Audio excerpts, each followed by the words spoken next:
Hi guys, a very good evening to all of you. Welcome back to Venus Law Classes. So guys, इस video में हम बात करने वाले हैं CLAT PG sample paper number 2 की।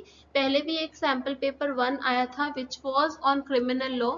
अगेन जो आपका सैम्पल पेपर आया है वो क्रिमिनल लॉ पर ही आया है, तो चांसेस है कि मे बी आपके क्वेश्चन पेपर में आपको क्रिमिनल और कॉन्स्टिट्यूशनल लॉ के क्वेश्चंस ज़्यादा देखने को मिले। But again it is just a speculation, आप सारे ही सब्जेक्ट्स को पढ़ते रहिए। So let's start with the discussion. वही आपका सेम पैटर्न है, एक पैरा लिया गया है, then they are asking you the questions revolving around the para और द जजमेंट। सो गाइस, जो आपके जजमेंट है वो क्रिमिनल लॉ से ली गई है, obviously involving the question of constitutional law also, so mixture of both I can say. So death sentence से related case है मोहम्मद आरिफ का, very landmark case with respect to death penalty and the constitutional law. So मैं पूरा para नहीं यहाँ पे पढ़ रही हूँ, बट मैं आपको थोड़ा सा जस्ट बता रही हूँ कि आप क्या बात कर रहे हो इस पैरा में।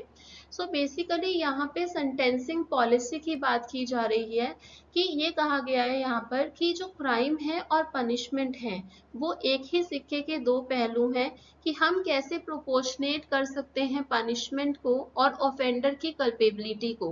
क्या हमारी कंट्री में कोई यूनिफॉर्म गाइडलाइंस है, कोई गाइडिंग फैक्टर्स हैं पनिशमेंट देने के लिए? So answer is no.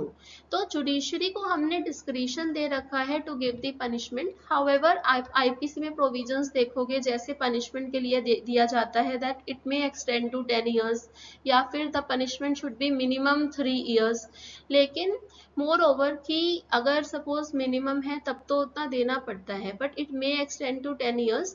तो इट डिपेंड्स ऑन द जज कि आप 3 years दे रहे हो, 5 years दे रहे हो। तो कभी कभी क्या होता है कि सेम ही फैक्ट्स में आप डिफरेंट डिफरेंट पनिशमेंट्स दे देते हो। अगर एक जज उसको सपोज करो डेथ सेंटेंस का केस लेते हैं, एक जज को लगता है it is falling under the category of rarest of rare, दूसरे जज को लगता है कि इट इज नॉट फॉलिंग। तो दैट इज वाई, क्योंकि यूनिफॉर्मिटी नहीं है, गाइडिंग फैक्टर्स नहीं है, तो हमें डिफरेंट डिफरेंट पनिशमेंट्स भी मिलते हैं ऑन द सेम फैक्ट्स। तो पहली तो ये इस बारे में बात कर रहे हैं। दूसरा कहते हैं कि a sentence is a compound of many factors including the nature of the offense as well as the circumstances। circumstances आपके दो टाइप्स के हो सकते हैं, कुछ तो aggravating factors कि कैसा, सपोज कि क्राइम बहुत ज्यादा हीनस था, आपने बहुत ब्रूटली किसी का मर्डर किया, रेप किया, so nature of the offence was heinous. तो दूसरा देख सकते हैं हम मिटिगेटिंग सर्कमस्टांसेस। मिटिगेटिंग सर्कमस्टांसेस में कैसे आ सकते हैं कि आपकी सोशल इमोशनल कंडीशन स्टार्टिंग से, बचपन से ही एक्यूज ऐसा था, उसका एजुकेशनल का जो लेवल था वो बहुत कम था, तो वो ऐसे ही सिनेरियो में रहा है। सो दैट इज वाई कुछ कुछ मिटिगेटिंग सर्कमस्टांसेस भी कोर्ट के सामने रखे जा सकते हैं। क्योंकि Bachan Singh versus state of Punjab, जहाँ पे constitutional validity of death sentence इसको अपहेल्ड कर दिया गया था by giving the doctrine of rarest of rare, वहां पे ये कहा गया था कि कोर्ट को पहले एग्रावेटिंग और मिटिगेटिंग फैक्टर्स को वे करना चाहिए before coming to the conclusion कि हम इस केस में डेथ सेंटेंस दें या ना दें। बट स्टिल क्योंकि ऐसा होता है कि क्योंकि गाइडिंग फैक्टर्स नहीं है, यूनिफॉर्म सेंटेंसिंग कोई फॉर्मूला नहीं है, तो ऐसा हो सकता है कि सेम फैक्ट्स पे दो डिफरेंट जजेस अपना डिफरेंट आउटकम दें। एक जज को लगता है it is falling under the category of rarest of rare, दूसरे जज को वैसा नहीं लगता।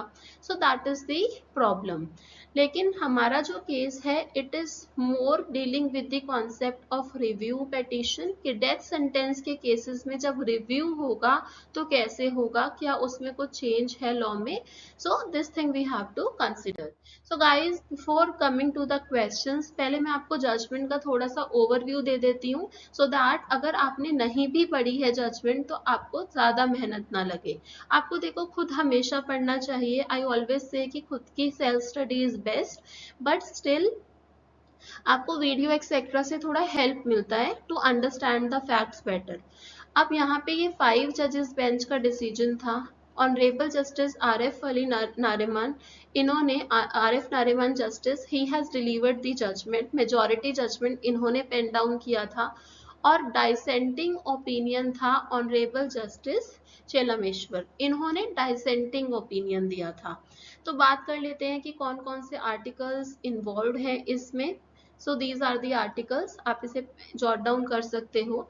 सो बात आती है review of the death sentence judgment की, जो हमारा कोर इशू है इस जजमेंट का। क्या सुप्रीम कोर्ट अपनी जजमेंट्स को रिव्यू कर सकती है?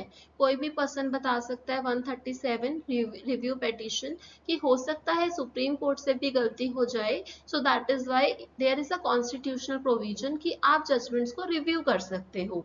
सो रिव्यू सुप्रीम कोर्ट जजमेंट्स। अब यहाँ पे क्या होता है कि सुप्रीम कोर्ट के भी कुछ रूल्स होते हैं कि आप कैसे कंडक्ट करोगे प्रोसीडिंग्स, रिव्यूज को कैसे देखोगे, रिव्यू पेटिशन को, एक्सेट्रा। सो सुप्रीम कोर्ट रूल्स 1966, इसको अमेंड किया गया था 1978 में। इसका ऑर्डर नंबर 40 रूल नंबर 3 बोलता है कि जब आप रिव्यू पेटिशन फाइल करोगे सुप्रीम कोर्ट में तो उसको कैसे सुना जाएगा, इन सर्कुलेशन। और हम यहाँ पर प्रोवाइड नहीं करेंगे क्या, ओरल हियरिंग। ओरल हियरिंग मतलब कोर्ट में जो आप हियरिंग दोगे दैट इज ओरल हियरिंग। और जब आप रिटन आर्ग्यूमेंट्स के साथ अपनी पेटिशन को जजेस के सामने फाइल कर दोगे in chambers, so that is called in circulation.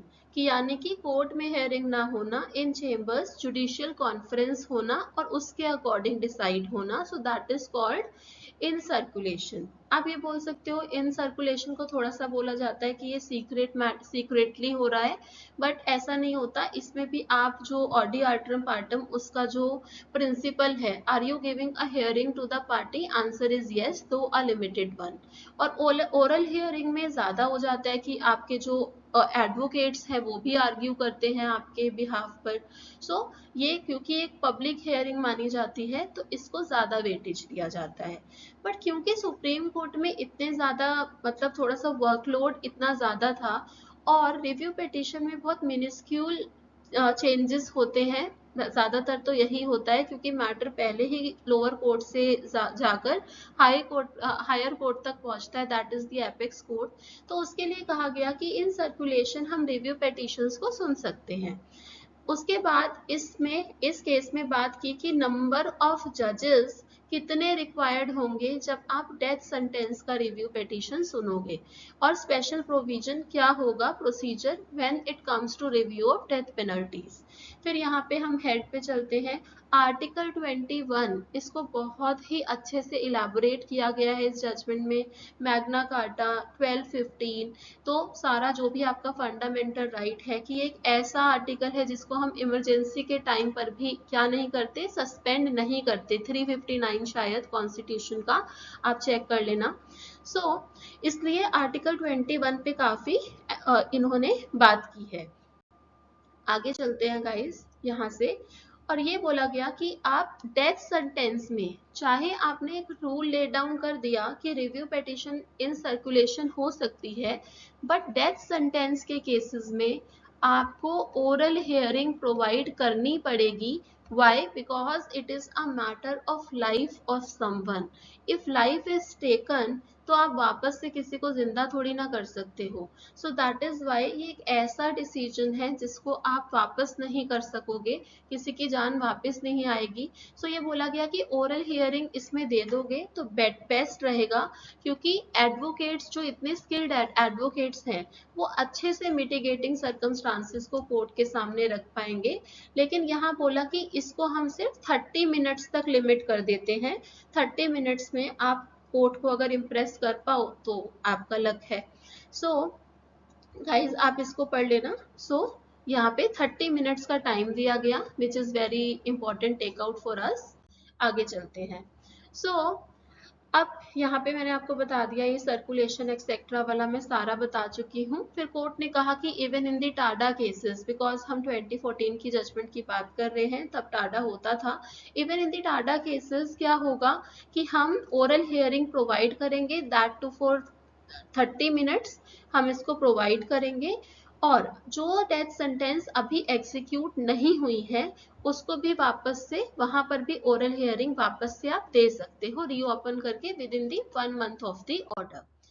लेकिन जो मैंने आपको पहले ही बता दिया था कि डाइसेंटिंग ओपिनियन है ऑनरेबल जस्टिस चेलामेश्वर का, तो वो कहते हैं कि ऐसा हमारे कॉन्स्टिट्यूशन में कोई प्रोविजन नहीं है कि हम डेथ सेंटेंस को एक स्पेशल ट्रीटमेंट दें।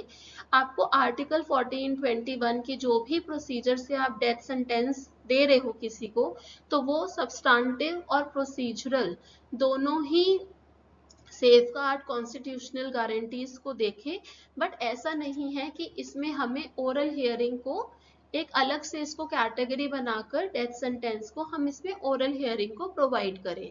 तो ये आपके लिए पता होना जरूरी है कि that yes he has given the dissenting opinion.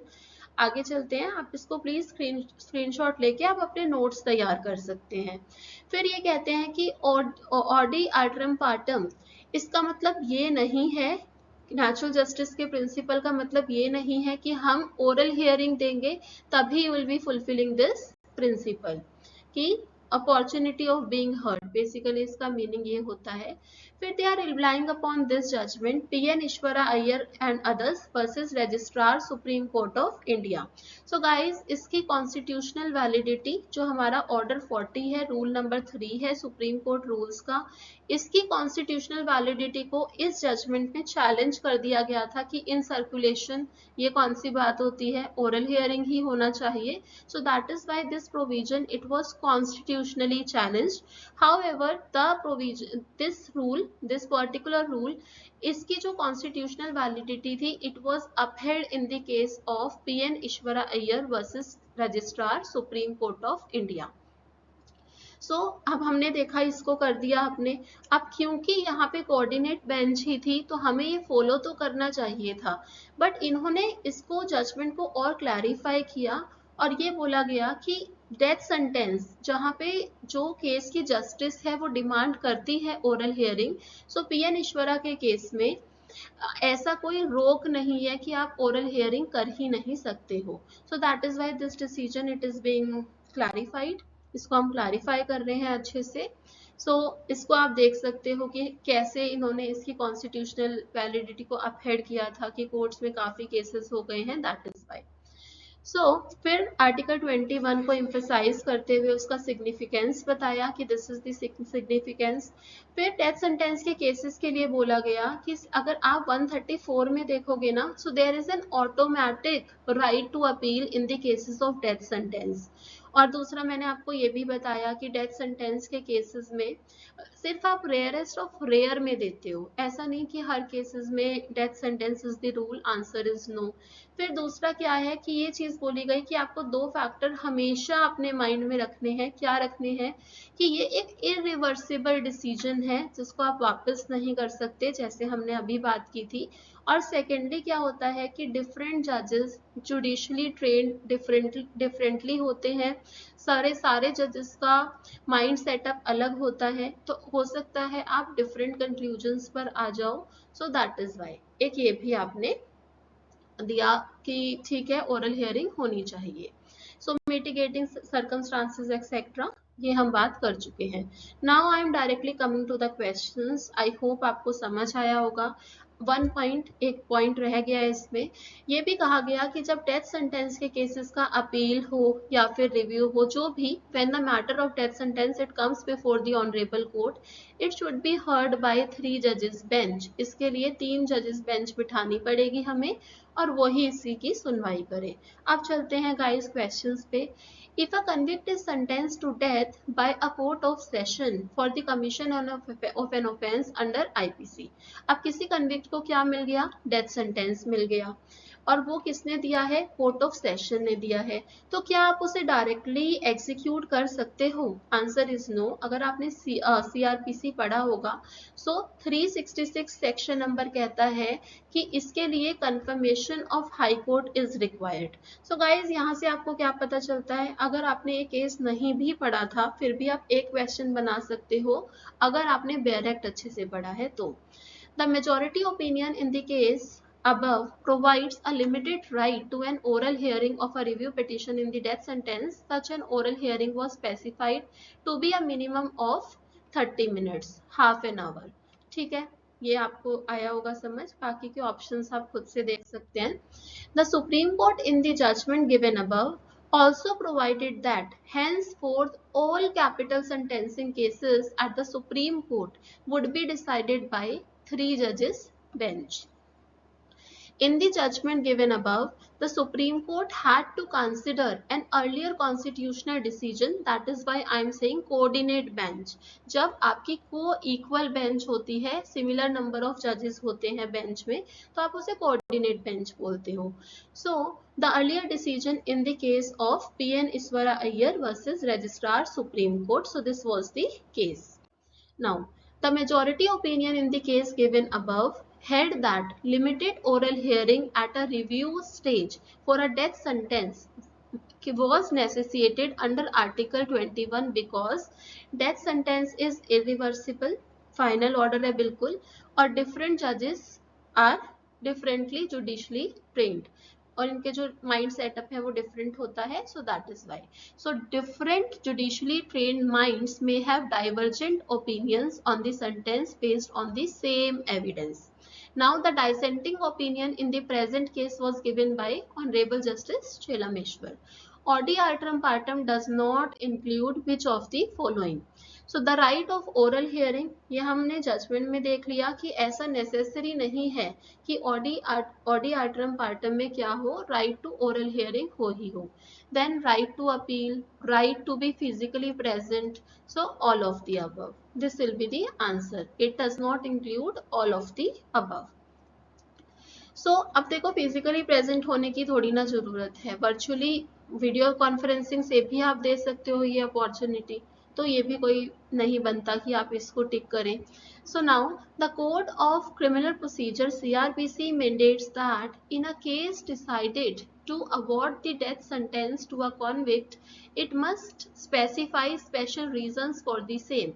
So guys, article section number 354 CRPC का कहता है कि लाइफ इम्प्रिजनमेंट ये तो रूल होगा, और अगर आप डेथ सेंटेंस देते हो किसी भी कॉन्विक्ट को, तो उस केस में वो एक एक्सेप्शनल ऑर्डर होगा जिसके लिए आपको स्पेशल रीजंस देने पड़ेंगे. So you have to give special reasons अगर आप डेथ सेंटेंस दे रहे हो. You have to record the reasons for any sentence whatever you are giving, but death sentence में there is a need that you have to record the special reasons. जैसे जगमोहन के case में, बच्चन सिंह के case में हमेशा से कहा गया कि जब हम CRPC 1973 लाए और हमने 354 इस प्रोविजन को ऐड किया, तो वहां पे इसको ऐड करने से हमें क्या समझ आया कि रूल क्या हो गया है अब लाइफ इम्प्रिजनमेंट, और जैसा कि बच्चन सिंह केस में कहा गया कि एक्सेप्शन क्या होगा, रेयरेस्ट ऑफ रेयर केसेस में ही हम डेथ सेंटेंस को देंगे. आगे चलते हैं guys. A judgment of the court of session sentencing a convict to the death must be passed only after a separate hearing on the question of sentencing. तो ये आपका 235 सेक्शन नंबर 235 और CRPC ये कहता है कि there has to be a hearing on the question of sentence also, क्योंकि आप जिससे कि अपने मिटिगेटिंग और एग्रेवेटिंग प्रोसिक्यूशन एग्रेवेटिंग सर्कमस्टांसेस को दिखा पाए और आप अपने मिटिगेटिंग सर्कमस्टांसेस को बता पाओ. अभी जैसे Manoj versus state of MP का केस आया था, तो उसमें तो आपको ये भी बताया था कि आप मिटिगेटिंग सर्कमस्टांसेस के एविडेंसेस को कैसे कलेक्ट करोगे, स्टेट की कैसे ड्यूटी रहेगी. Very important decision on the point, आप उसको भी प्रिपेयर कर सकते हैं. Where the sentence court record special reasons आप करोगे 354 में. Then you will be follow the law, that is Bachchan Singh versus State of Punjab. So all of the above. A sentence of death passed on a convict by a court of session may be carried out when it is confirmed by High Court. Again the same question, आपको बस एक फालतू का marks मिल रहा है because the question language change करके they are asking you the same question. That is why. So guys, I hope आपको discussion समझ आया होगा. सारे ही सब्जेक्ट्स पढ़ते रहिए, बट क्योंकि क्रिमिनल और कॉन्स्टिट्यूशनल लॉ से ही बार बार सैम्पल पेपर आ रहा है, सो यू मे एक्सपेक्ट कि आपको क्रिमिनल लॉ काफ़ी ज़्यादा क्वेश्चंस में भी देखने को मिले, और हो सकता है कि आपको गुमराह करने के लिए हो और आपको क्रिमिनल लॉ मिले ही ना. So both can be the possibilities. All the very best. Prepare well for your exams. Thank you. Bye.